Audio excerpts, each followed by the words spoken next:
Bom dia, turma. Tudo bem? Então, o nosso estudo, que seria a MIT de hoje, é sobre os óxidos, tá?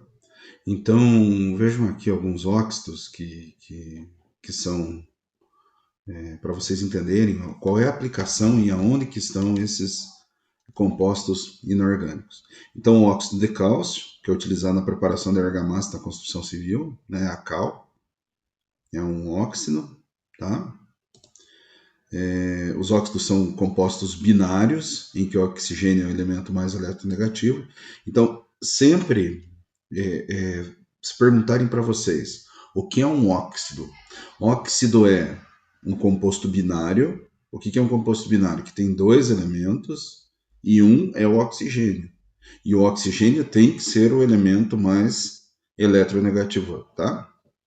Bom, pessoal, né, o dióxido de enxofre, o SO2, que é um gás, que é um dos principais poluentes atmosféricos, é um óxido, né, que cai bastante em questões do Enem, em questões de química ambiental, porque na precipitação, durante a chuva ácida, questões de química ambiental costuma cair bastante, tá? Pedras preciosas são basicamente formadas por óxido de silício, né, ou SiO2. Qualquer das pedras, o que vai mudar é a configuração da estrutura em torno dessas ligações, ok? Então é isso, pessoal, né? Tem o dióxido de nitrogênio, outro gás que é liberado na queima de combustíveis, né, um poluente atmosférico. Eu estava falando do SO2 e acabei não terminando meu raciocínio. Tanto o SO2 quanto o NO2, o dióxido de enxofre e o dióxido de nitrogênio, quando eles vão para a atmosfera, na precipitação pluviométrica, na chuva, na volta da água, a água reage com esses óxidos, tanto com o NO2 quanto com o SO2, e forma um ácido forte, né? O ácido nítrico e o ácido sulfúrico, né? A água reagindo com o NO2 forma o ácido nítrico, e a água reagindo com o dióxido de enxofre forma um ácido sulfúrico. Então vocês imaginem uma chuva de ácido sulfúrico, um ácido extremamente corrosivo, ou do ácido nítrico. Tá? Beleza?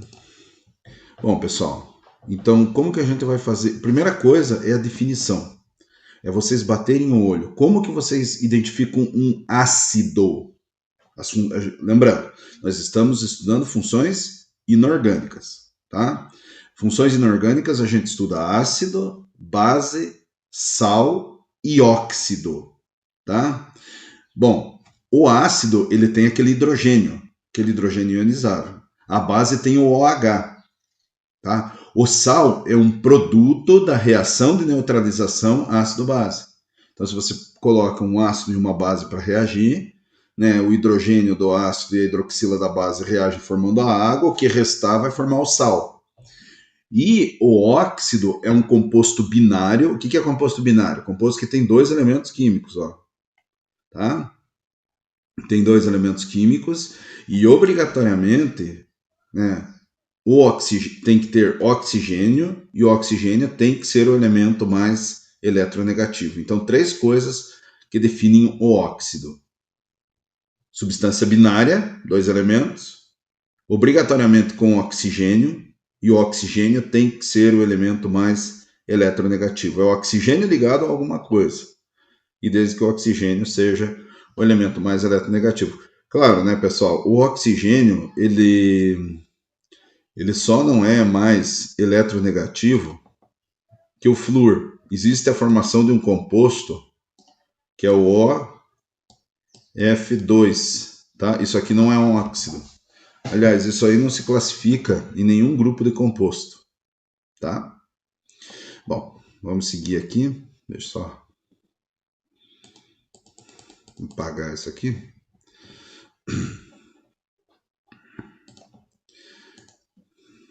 Desculpe. Vamos para a classificação dos óxidos. Então, o óxido pode ser iônico, é quando o oxigênio está ligado a um metal, tá? E o óxido pode ser molecular, quando o oxigênio está ligado a um não metal. Lembram lá na tabela periódica, onde está metal e não metal? Bem fácil, né? Então, classificação dos óxidos: o óxido pode ser iônico e o óxido pode ser molecular. Quanto à propriedade ácido-base. Então, os óxidos básicos são aqueles que, em presença de água, formam uma base respectiva, ou caráter básico. Então, um óxido básico, você vai colocar ele com água, e ele vai reagir, esse óxido, formando uma base, tá? Então, vejam aqui alguns exemplos. Nós temos óxido mais água formando base, ou numa reação de neutralização, o óxido ele faz a função da base. Então, olha que interessante aqui, pessoal. Nós temos K2O, né, mais água, formando 2KOH. Então, o óxido reagiu com a água, formando uma base. Tudo bem? Aqui, MgO mais H2O, MgOH2. Vejam como é fácil, pessoal. Você olha assim, você fica meio assustado, você deve pensar, meu Deus, mas como que se faz essas reações químicas aqui? Bom, pessoal, é só ter por base isso aqui. E outra coisa, óxido básico é um óxido de metal. É o oxigênio ligado a um metal. Vai dar um óxido básico. Depois tem algumas exceções que a gente memoriza lá. Mas por enquanto, pessoal, lembrem assim: óxido básico é um óxido iônico, é um óxido de metal. Então, se tem um óxido lá, o oxigênio ligado ao potássio com água, você sabe que vai formar hidroxila ligado ao metal, KOH. Tá? Só tem que lembrar qual é a carga dele para depois fazer o processo da regra do escorregador, beleza? E vejam vocês também, né, que esse óxido aqui, ele reage com um ácido e ele faz a função de base, por isso que é classificado como óxido básico. Então, óxido básico é um óxido que em presença de água forma uma base, ou que vai ter caráter básico, no caso, ele vai reagir numa reação de neutralização fazendo o papel da base, tá? Óxido ácido ou anidro de ácido é que em presença de água forma seu respectivo ácido, ou seja, apresenta caráter ácido. Vamos pegar aqui, ó, e ver. Então, mesma coisa, pessoal. Agora percebam o seguinte, né? Nesse caso aqui, nós temos o quê? Nós temos um óxido que é um óxido molecular, não é iônico. Lembra da primeira classificação lá? Ó, primeira classificação aqui. Os óxidos eles podem ser iônico ou molecular. Óxido iônico é oxigênio ligado a metal, tá? Isso aqui vai ter caráter básico. Óxido molecular é oxigênio ligado a não metal. Isso aqui vai ter caráter ácido, tá? Bem fácil.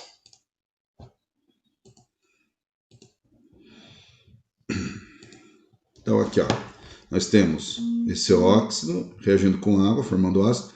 Aqui, pessoal, isso aqui é chuva ácida, ó.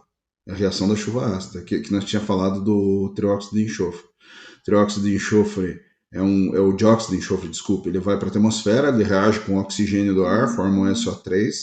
Esse SO3 aqui, né, no ar, às vezes na precipitação pluviométrica, durante a chuva, a água reage com esse óxido que está no ar e forma a chuva ácida. Vocês já imaginaram o ácido sulfúrico caindo sobre estátuas de mármore, sobre plantação agrícola, sobre vegetação, sobre animal, o dano ambiental, o prejuízo agrícola, o prejuízo histórico, né, que vai ter. Então, eles costumam, tá, turma, trabalhar muito com isso, beleza? Óxido neutro, tá?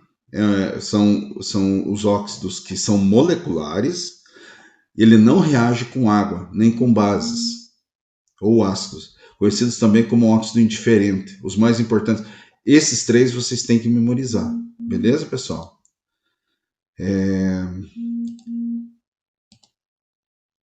Esses três ácidos aqui é bom a gente memorizar, tudo bem? Por quê? Porque são os três que costumam pedir. Eles são indiferentes, né? Esses três aqui, ó. O monóxido de carbono, ele não reage com água, não reage com ácido, não reage com base, não reage com nada. O monóxido de nitrogênio e o monóxido de nitrogênio, que inclusive, né, é um medicamento, é um anestésico que é utilizado. Vamos ver se tiver o vídeo aqui, depois eu mostro para vocês. Óxido anfótero, né, ele vai se comportar tanto quanto ácido, quanto como óxido básico, o que explica a sua propriedade ácido básica pouco evidenciada. São dois importantes aqui, o óxido de alumínio e o óxido de zinco, tá? Então, esses aqui é bom a gente memorizar. Vocês sabem que eu não gosto que memorizem coisas, mas essas informações aqui são importantes, tá, pessoal? Então, esses óxidos aqui, eles são óxidos anfóteros. A reação está aqui, beleza, turma? Eu não posso perder muito tempo por causa do limite da videoaula, mas observe que ele reage, esses óxidos, eles reagem com ácido, formando sal e água, e esses mesmos óxidos reagem com base, formando sal e água, beleza?